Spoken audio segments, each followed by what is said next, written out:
A paz do Senhor, igreja. Vamos nos colocar de pé, vamos louvar, vamos engrandecer ao nosso Deus, que é digno de toda honra, de toda glória, de todo louvor. Glorifica esse Deus.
Momentos de aflição, momentos até mesmo de desespero, mas encontramos nesse Deus maravilhoso a fortaleza, o socorro que nós precisamos no momento que nós necessitamos.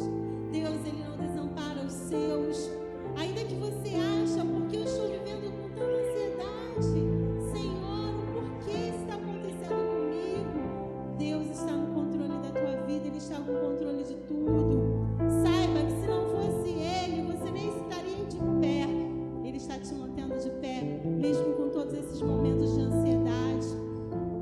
Ele está te sustentando, Ele está te fazendo assim contigo, meu filho. Descansa em mim, lança sobre mim a sua ansiedade, descansa.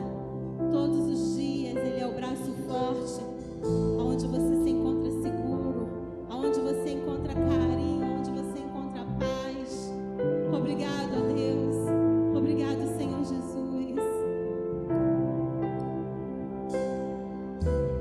Há uma graça se estou em meu fundo, outro caminho se nada me restou. Quando olho o que fez em mim, onde estava aí, onde estou aqui, eu sei sozinho não estarei. Havia outro na fornalha, andando junto a mim. Havia outro em meio às águas, fazendo o mar se abrir. E se preciso ser lembrado, como fui liberto em ti, há uma cruz que mostra o preço que Jesus pagou por mim. Há outro na fornalha,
teu nome, Senhor.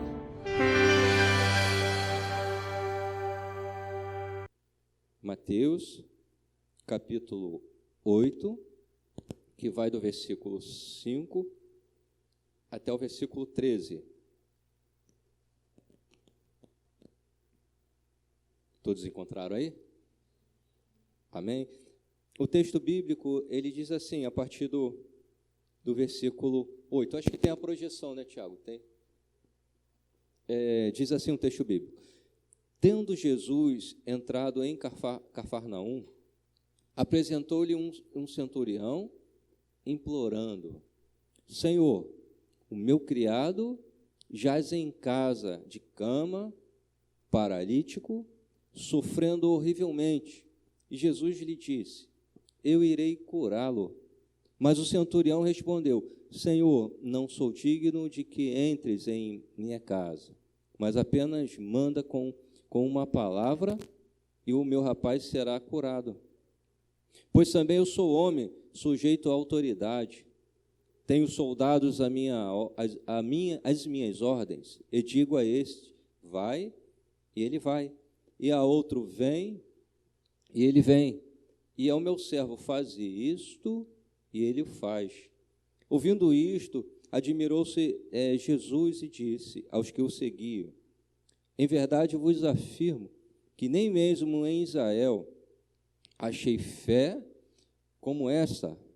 E digo-vos que muitos virão do Oriente e do Ocidente e tomarão lugares à mesa com Abraão, com Isaque, com Jacó, no reino dos céus, ao passo que os filhos do reino serão lançados para fora. Nas trevas ali haverá choro e ranger de dentes. Então disse Jesus ao centurião: vai-te e seja feito conforme a tua fé. E naquela mesma hora o servo foi curado. Pai, nós te louvamos por essa noite. Te agradecemos, ó Deus, pelo privilégio de sermos teus filhos, pelo privilégio de estarmos aqui ao alcance da tua palavra, que termos posse esse livro para podermos conversar e compartilhar coisas acerca do teu reino, acerca da tua graça, ó Pai. Continue nos dando sabedoria, continue iluminando os nossos passos aqui na terra, continue nos abençoando, dando entendimento, para que possamos ter uma vida com mais acertos e crescermos em conhecimento e sabedoria em nome de Jesus. Em nome de Jesus. A gente tem participado, a gente tem falado e temos ouvido também os irmãos pregarem, conversarem, um pouco acerca do nosso comportamento, ou comportamento humano, diante de situações, diante de adversidades, diante de crise, como a gente está vivendo aí, essa crise de saúde. E alguns irmãos aqui que passaram, já, Vanessa, Melissa, já conversaram acerca do nosso posicionamento, do que o Senhor, do que Deus tem para as nossas vidas, dos caminhos, das portas que o Senhor abre para nós em meio às dificuldades. E a gente, quando está mais esperto, mais atento um pouquinho, a gente consegue perceber, no meio das dificuldades, no meio das crises, a gente consegue perceber as oportunidades que o Senhor nos concede, e assim a gente vai aperfeiçoando ou exercitando a nossa fé. Isso é evangelho, isso que a gente faz de conversar, de orar uns pelos outros, de procurar na palavra a razão para a nossa existência, razão por estarmos aqui, razão para o que nós fazemos, de pregarmos, de uma hora dessa, são 7:50, a gente está reunido aqui, diante da Bíblia, diante da palavra de Deus, compartilhando aquilo que o Senhor vem fazendo na nossa vida, compartilhando de bênçãos, se confraternizando, orando pela nossa família, orando pelos nossos vizinhos, orando pelo Brasil, e procurando sempre uma forma de ajudar outras pessoas, de nos ajudarmos e ajudar outras pessoas. Essa é a nossa razão, isso tudo em Cristo, em Deus, isso através da fé, isso através do poder que está em nós, que Ele colocou. E quando a gente busca isso tudo com com uma certa racionalidade ou com entendimento, uma palavra que acho que encaixa aqui para nós, isso é evangelho. Evangelho, ele é entendimento, nada que seja irracional, nada que não tenha um propósito, nada que não fique claro. Se ficou obscuro, se está trazendo confusão, é alguma coisa diferente de evangelho, porque evangelho é poder de Deus e é luz para nós. O evangelho é clareza, o evangelho, ele é caminho para nós, o evangelho é salvação, é esperança. Então a gente vem conversando sobre o nosso posicionamento diante do mundo, diante da nossa família, diante da igreja, diante desse poder que está em nós, que é a própria fé, e quando ela é exercitada, quando ela é direcionada de forma certa, a gente colhe frutos. E nessa noite a gente está diante de um texto, diante de um fato, algo que aconteceu algum tempo atrás, e Jesus manifesta o poder dele, cura uma pessoa que estava enferma, estava à beira da morte. E algumas coisas a gente pode trazer nesse texto para o nosso entendimento, para o nosso crescimento hoje, para agregar na nossa vida de evangelho, né? O evangelho, ele é assim, a Bíblia é assim, a palavra, ela traz fatos, pessoas que nós não conhecemos, pessoas que nós não fazemos nem, não conseguimos nem desenhar como são, mas pelas atitudes dela, através dessa palavra, através da fé que está em nós, a gente consegue aprender mais um pouquinho como caminhar nessa terra, debaixo da graça de Cristo. E nesse texto aqui, a gente tem um personagem que o nome dele nem é identificado aqui. O autor não se preocupou em colocar. Perceberam que a gente leu sobre um centurião de Cafarnaum, né? Cafarnaum, uma cidade de Israel, uma aldeia. O centurião era um militar. A gente pensa que era um oficial de uma patente intermediária. Quando a gente vai ver no dicionário de teologia, centurião romano era aquele oficial que comandava a partir de 100 homens. A partir de 100 homens estavam sobre as ordens desse centurião. E o centurião, no tempo de Cristo, nessa época aqui, ele funcionava assim. O Império Romano dominava algumas nações, inclusive Israel, e o Império Romano ele destacava alguns oficiais com algumas legiões ou destacamentos, a partir de 100 homens, para cobrir algumas cidades, para estar ali moderando o poder religioso, o poder político. E esse homem, ali em Cafarnaum, ele estava fazendo esse papel. Era um homem enviado por Roma, uma autoridade enviada por Roma, não era judeu, mas ele estava ali para trazer um certo equilíbrio com o povo de Israel, com Roma. E esse homem, no texto, a gente percebe que ele não era um romano qualquer, apesar de ser um oficial, mas não era um homem qualquer. Era um homem que tinha um pouco de conhecimento da palavra. Mas qual era a palavra naquela? Não era, poderia ter a Septuaginta, não, mas tinha o Antigo Testamento, tinha os profetas, tinha um Pentateuco. Então, essa era a palavra que era lida na sinagoga, que era ensinada. Tinha os profetas que eram ensinados na sinagoga, que se falava de Isaías, Ezequiel, se falava que o Messias viria, de que viria um com um cetro de equidade, ou seja, de poder, e o poder desse rei jamais seria passado. Então, aquele período estava permeado, estava cheio de promessas, de esperanças da vinda de um Messias, da vinda de Cristo. E esse centurião, ele conhecia um pouco. A gente vê no Evangelho de Lucas que a mesma história, no capítulo 7, fala da mesma história, e tem mais um pouquinho de detalhe, e diz que quando esse homem, com o seu criado, o seu servo, ele também não era um servo, era um servo que ele tinha uma simpatia, eu acredito que ele amava, ou era alguém que cuidava de um filho dele, ou das coisas dele, era um servo mais íntimo, e esse servo dele fica enfermo. E ele fica com uma necessidade, ele fica ansioso, fica aflito, porque ele queria a cura daquele servo, e a gente percebe pelo texto que na mente dele não era uma pessoa facilmente ser substituída, né? Vou substituir esse por esse outro servo, mas havia uma afinidade ali entre esse centurião e esse servo. Ele mostra a aflição em ver a cura, e ele percebe, ele ouve falar de que tem um homem que prega em meio a tantos outros que pregavam naquela época. Cafarnaum, assim como Nazaré, Betseba, assim como Israel, estava cheio de saduceus, de fariseus, de homens que tinham tinha posse da Bíblia, né, do Antigo Testamento, que pregavam nas sinagogas, que ensinavam. Mas em meio a tantos aqueles homens que pregavam, até profetas que surgiam, como está escrito lá em João 10, que fala, Jesus falando que antes de mim veio muitos, né, mas esses não eram lobos. Então tinham vários profetas, e no meio de tantas vozes, uma voz se destaca, né? E a gente conhece a voz do nosso Deus, né, do nosso Senhor.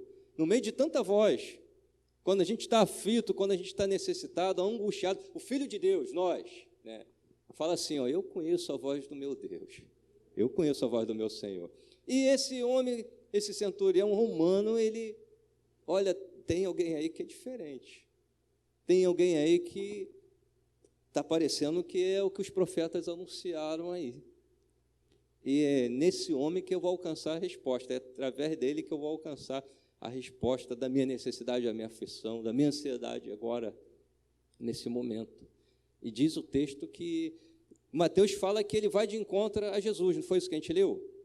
Mateus diz que ele vai de encontro ao Senhor Jesus. Lá em Lucas diz que ele envia anciãos, ou seja, anciãos judeus, eram religiosos judeus que estavam ali. E esses próprios religiosos judeus, eles, quando vão lá interceder com Cristo, por esse centurião e pelo servo dele, esses anciãos, eles falam assim, Senhor, ajuda ele, porque ele tem nos ajudado, é um homem bom, é um homem digno, falando do centurião de Cafarnaum, ou seja, os religiosos que ele conhecia, talvez, eu penso assim, que eram homens da sinagoga, homens que conheciam a lei, conheciam a palavra, e compartilhavam ali nas reuniões, e eram convidados por esse centurião, em festas na casa desse centurião, e esses homens, esses religiosos, falam para Jesus assim, Senhor, esse homem é digno de que o Senhor venha atender o pedido dele, que era a cura do servo. Eu achei isso interessante, ele não vai... a gente vê assim, os evangelhos, um acrescenta alguns detalhes que o outro, um é mais resumido, Mateus ele fala bem resumido, ó, e o centurião foi até Cristo, aí o Lucas vai dar os detalhes, olha, não, na verdade ele enviou mensageiros. E quando esses anciãos chegam para Jesus e conversando com Jesus, e Jesus, olha, vamos lá na casa dele, e na metade daquele percurso, né, diz mais o texto, isso lá em Lucas também, diz que ele novamente envia os anciãos, intercedendo, conversando dali, fala assim, olha, Senhor, eu não sou digno de que o Senhor entre na minha casa.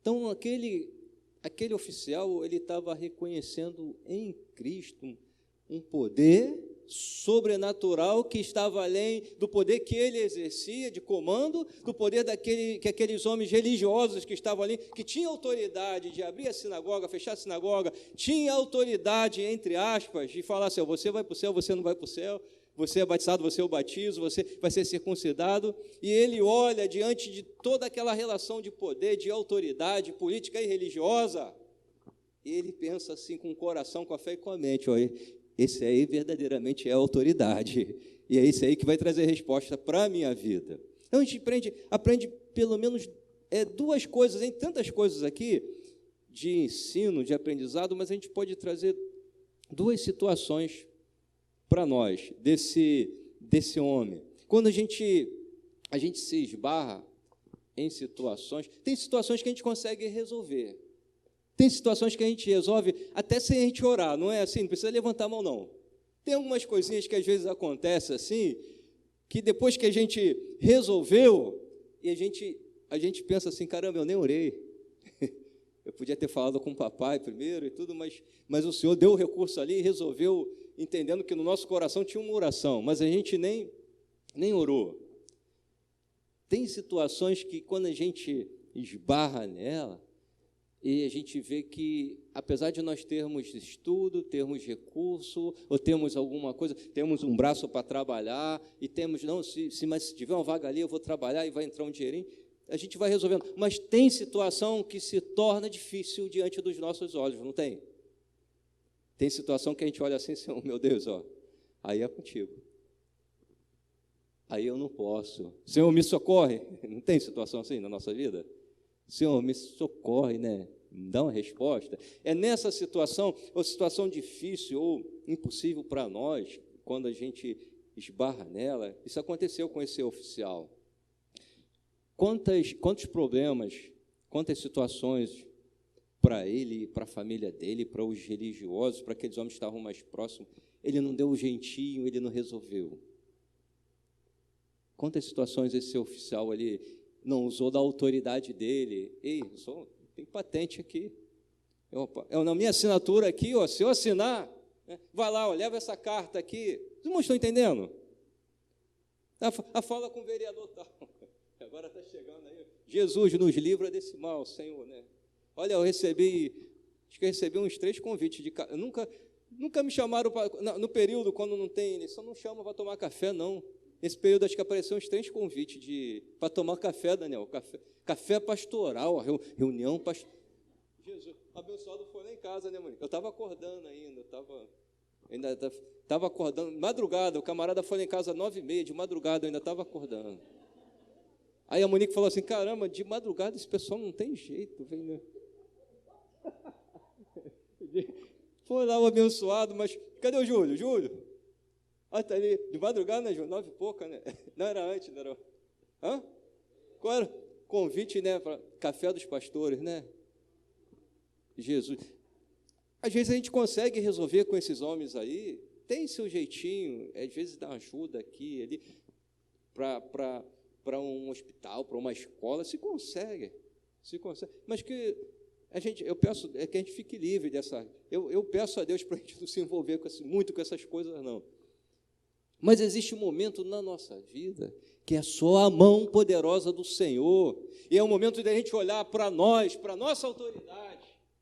Aquele oficial olhou para a autoridade dele, de repente olhou para o galão dele, Juninho, olhou para o ombro dele, olhou para a caneta na mesa dele, né, olhou para, olha, e tem lá, você tem um estatuto lá, você pode isso aqui, sobre essa região de Cafarnaum, você é o cara, e tem lá o regimento, centurião, você pode fazer isso, você pode fechar ali, você pode abrir ali, está sob o teu comando, você pode arrumar 5 vagas ali naquele hospital ali, tudo, mas o servo dele, que de repente ele considerava como um filho, era alguém ligado ao filho dele, estava enfermo, aí a saúde é só com Deus, só com Cristo, restauração de células, de órgãos, só o Senhor pode operar um milagre, nenhum homem.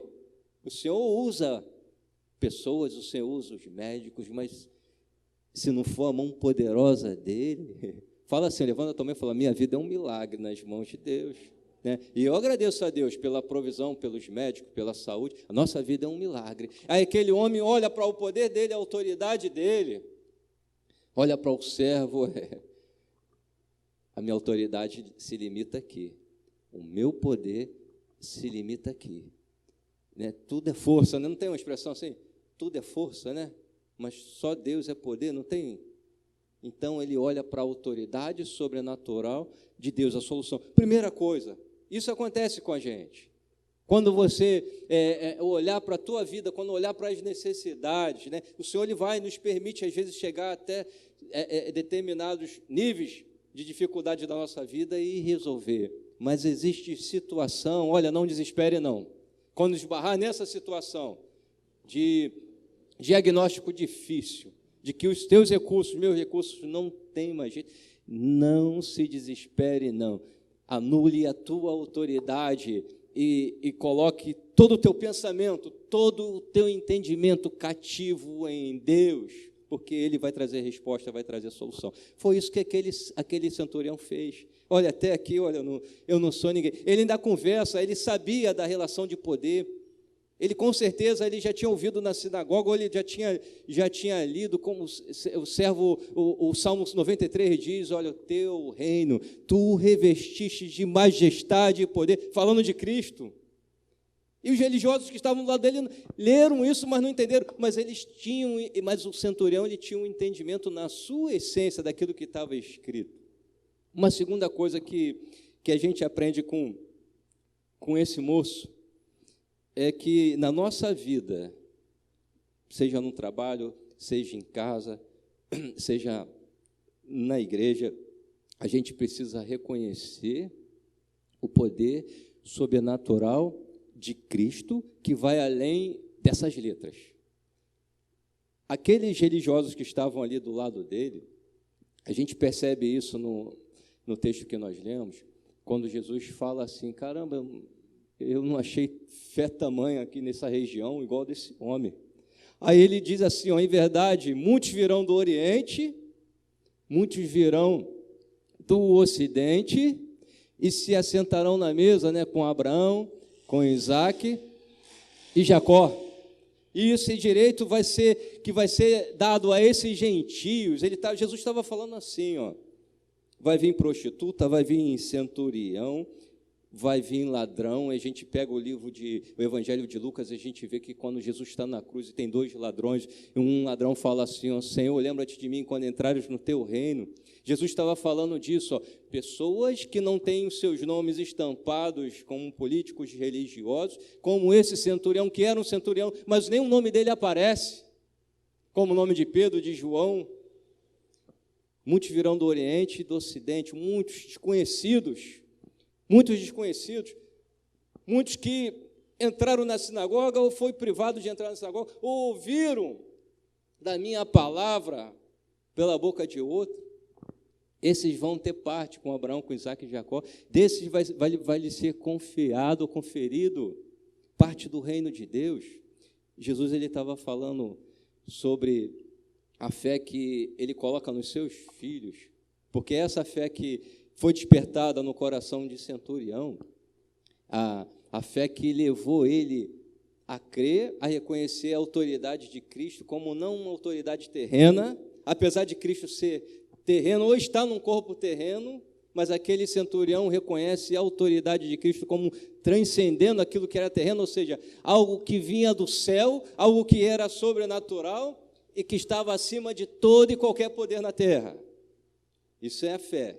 E essa fé, mas pastor, como é que essa fé desperta no coração de um homem que nem judeu era, que de repente ia para a sinagoga, porque os próprios anciãos falam que, olha, esse centurião nos ajudou a edificar a sinagoga. Ele mesmo fez a sinagoga para a gente.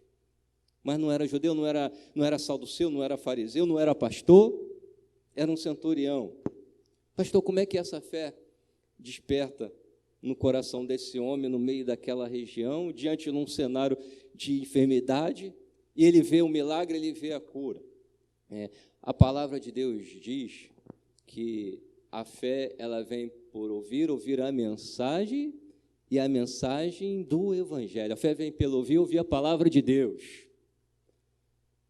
E essa fé, quando desperta no coração do centurião, a gente aprende mais essa situação, e a gente passa a reconhecer a autoridade de Cristo sobre as nossas vidas, e de que nós precisamos lançar sobre Ele todas as nossas ansiedades e aflições, e a gente precisa entender que só nele a gente vai encontrar resposta e descanso para as nossas almas, e se a gente for até Ele, a gente realmente vai ter contato com o milagre de Deus sobre as nossas vidas, e o sobrenatural.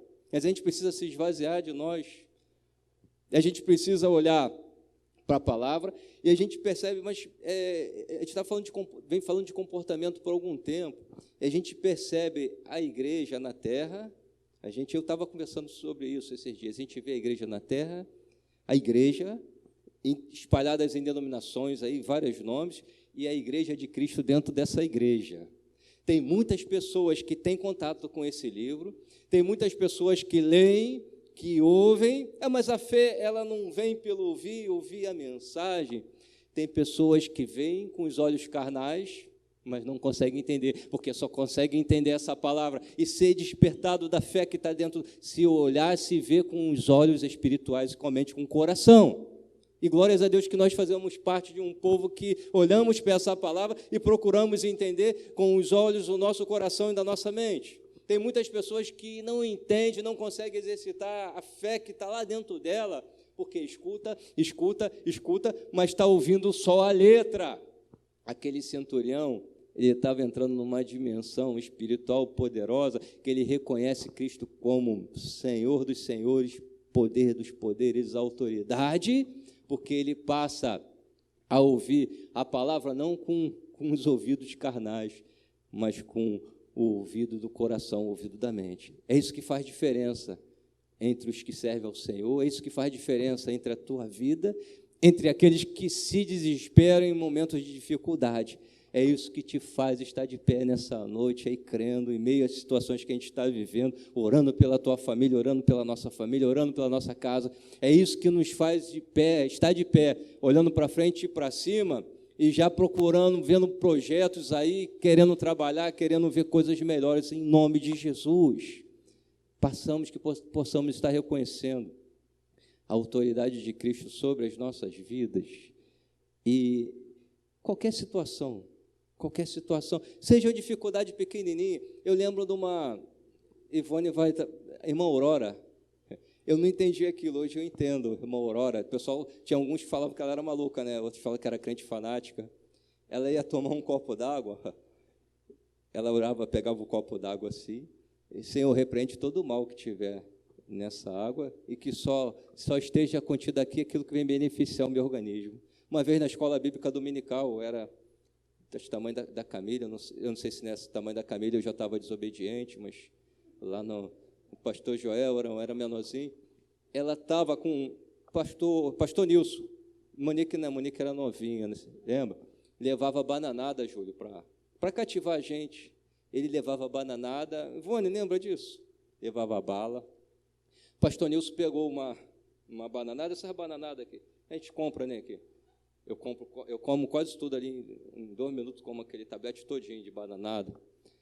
Aí ele pegou a bananada assim, a gente estava sentado, teu tio Josué também estava com a gente.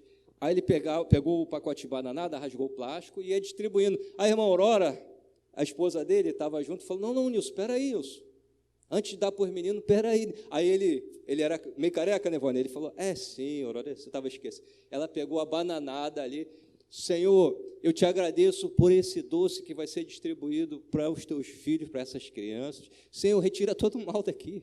Se tem alguma substância, alguma coisa aqui que não vai fazer bem para esses meninos, seja retirado, mas que tenha aqui uma unção, que tenha a bênção, que venha abençoar essas vidas. Aí, Nilson, agora sim, agora pode dar.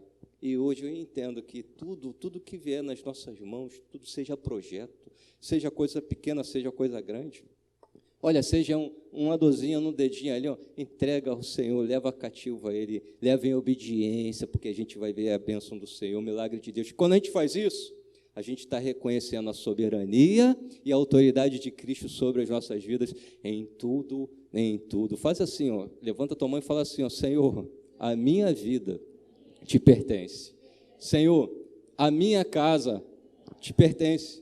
A minha família é tua, Senhor. Os projetos, os pensamentos que estão no meu coração, Senhor, são teus. Ó Pai, eu reconheço a tua autoridade em nome de Jesus, ó Pai, e me disponibilizo, Senhor, me esvazio de mim mesmo e me entrego à tua autoridade e ao teu poder em nome de Jesus. Levanta a tua mão para a tua casa assim e fala assim, eu recebo a bênção sobre o meu lar, sobre a vida dos meus familiares, sobre a vida do esposo, da esposa. Senhor, nesse momento eu quero pedir a tua bênção sobre a vida de Elia, Senhor, lá na casa dela, de Jussara, de Luiz. Continue derramando das tuas bênçãos, da tua provisão, a tua autoridade, Senhor, sobre a vida daquelas pessoas ali. Eu te peço, Senhor, a tua bênção sobre a vida de Carlos agora, toda a cura, toda a restauração sobre a vida do teu filho, em nome de Jesus, ó Pai, em nome de Jesus, ó Deus, que haja uma unção sobre a cabeça do teu filho, sobre a cabeça, mas eu digo a mente, ó Pai, sobre o corpo, ó Deus, que haja paciência, ó Deus,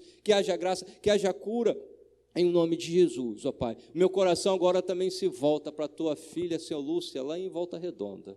Eu te apresento em tuas mãos, peço a cura, peço a restauração, Senhor, da tua filha, em nome de Jesus. Senhor, eu te peço por todos aqueles que estão necessitados de alguma bênção agora, seja a cura, em nome de Jesus. A tua palavra diz que naquela cruz o Senhor carregou sobre si todas as dores e enfermidades, e nós recebemos sobre a nossa alma, sobre o nosso corpo físico, a tua cura, em nome de Jesus. Se é falta de emprego, Senhor, Pai, que as portas, ou melhor, Senhor, através das janelas dos céus que estão abertas sobre nossas vidas, que portas sejam manifestas diante dos seus filhos e diante das suas filhas. Eu recebo, Senhor, as melhores portas em nome de Jesus, Pai. Os teus filhos que estão se preparando, as suas filhas, Pai, estão se preparando para concursos, Deus, que já estão enviando currículos, que já se inscreveram, Pai. Eu recebo o melhor dessa terra sobre a vida dos teus filhos. A tua palavra diz que os céus se pertencem, mas a terra com toda a sua plenitude, o Senhor deu aos seus filhos, nós recebemos assim,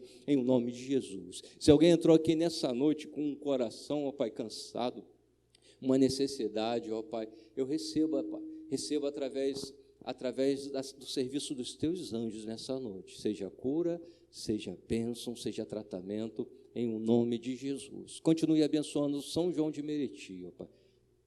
Senhor, que haja transformação nos corações, Senhor. Deus, enxuga as lágrimas dessa mãe, desse pai que chora pela vida dos seus filhos, das filhas que estão no mundo das drogas, Pai. Liberta, quebra as correntes do jugo. Eu te entrego em tuas mãos as nossas autoridades políticas, governamentais. Te entrego o Brasil em tuas mãos, Pai. A nossa ida agora para os nossos lares, eu, Senhor, recebo debaixo da tua paz, debaixo da tua graça, Senhor, debaixo da tua mão poderosa. Coloca a mão assim no teu coração, assim. Senhor, nós recebemos, Pai, todo bem que vem daquela cruz. E assim como a tua palavra diz em Isaías, Senhor, a boca do teu filho, o profeta Isaías, capítulo 61, o Espírito do Senhor está sobre mim, que me ungiu. Senhor, nós recebemos essa palavra sobre Jesus Cristo. O Espírito do Senhor de unção está sobre Cristo Jesus. E o Senhor enviou, Pai, para que Ele viesse trazer libertação àqueles que estão com o coração quebrantado, ó Deus. Trazer óleo de alegria para aqueles que estavam em tristeza. Pai, coroa de vitória eu recebo sobre a vida dos teus filhos agora, ó Deus, um tratamento tal, que vem inundar a alma, que vem inundar, Senhor, o coração. Pai, a tua unção sobre as nossas vidas, porque nós te pertencemos, estamos sujeitos à tua autoridade, ó Pai, estamos debaixo da tua autoridade como filhos e como servos. Nessa noite nós recebemos o teu tratamento, em nome de Jesus, em nome de Jesus. Obrigado, Senhor, obrigado, Papai, obrigado pela tua família bendita, em nome de Jesus, em nome de Jesus.